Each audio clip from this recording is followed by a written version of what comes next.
update on C.D. Lamb and where he is on the protocol? Making progress. He's in the meetings, so he'll probably get to the point where he might be able to do some light field work today. Was the thought this morning in the medical meeting.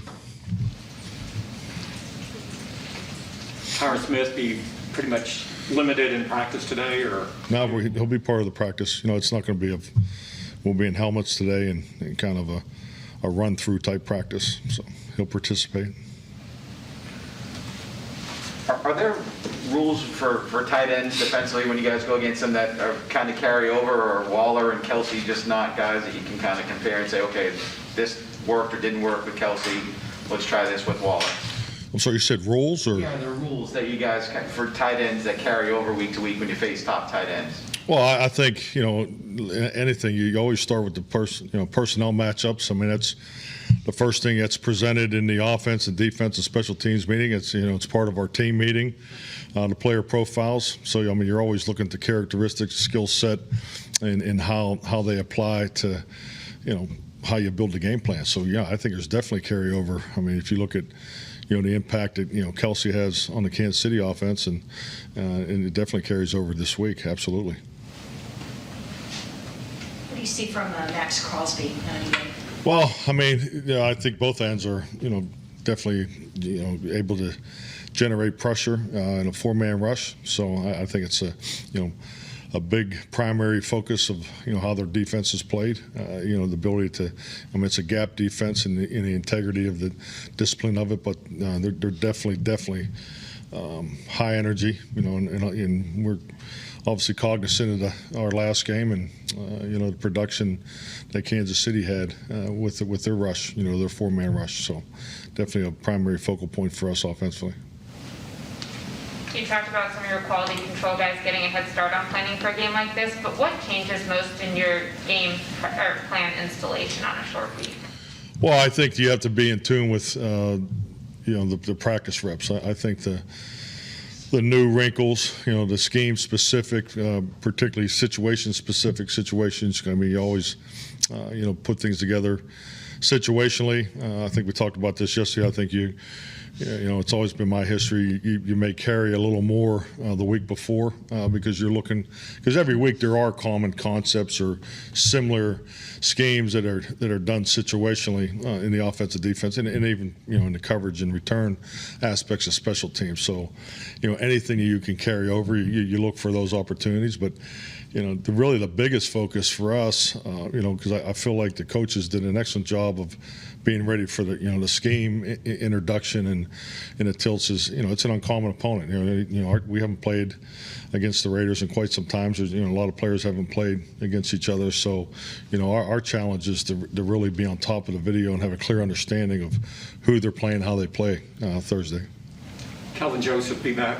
Yes, he's full. And you add anyone else to the COVID list? Or is nothing came out this morning.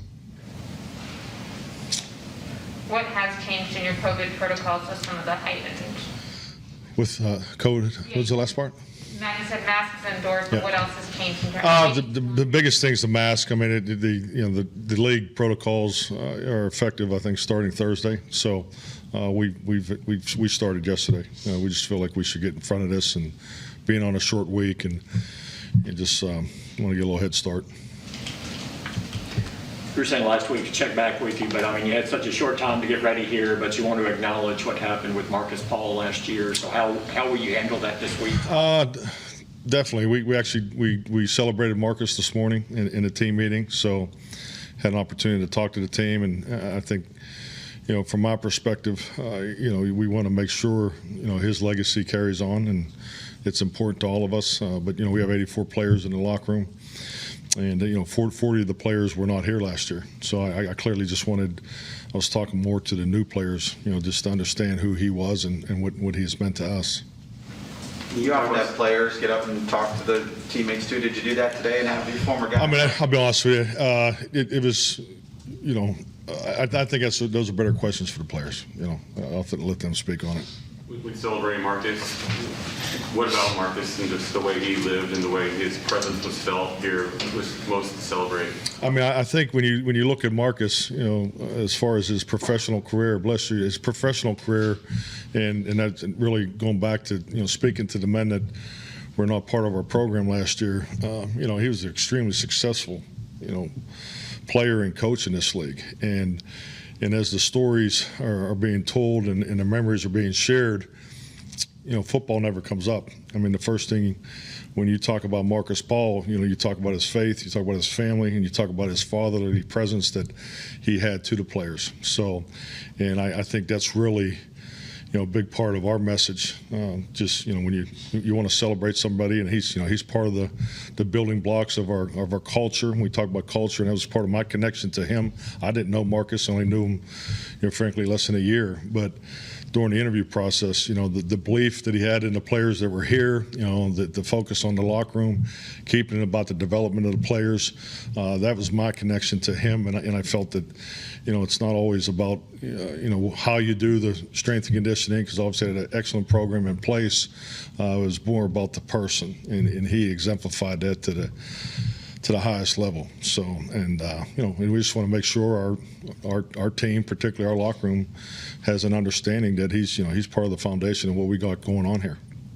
Mike, and I think you said this last year to us, he had a relationship with every guy, maybe more so than other coaches, just because position coaches, he can kind of touch every single player on the team. Definitely, and I refer to the strength and conditioning and the trainers and equipment guys and just from my past, and I say this with a big heart, is they're the bartenders of our culture. I mean, just from my personal experiences, those guys interact with everybody. I mean, they know the situations that guys are going through, and that's why it's important. And we're very fortunate to have long tenured employees here in those positions that have that gift of connection and making sure these guys are being supported at all times during the tough times and the details of things that frankly sometimes never even get to the head coach. And I think that's all part of the trust and the culture and the structure of what we're about and how we want to operate here. And if you look for example, Marcus Paul was that person. I need to smile for that. No, you're okay. Thank you. Pitcher's doing a press conference. Thank you. Thank you.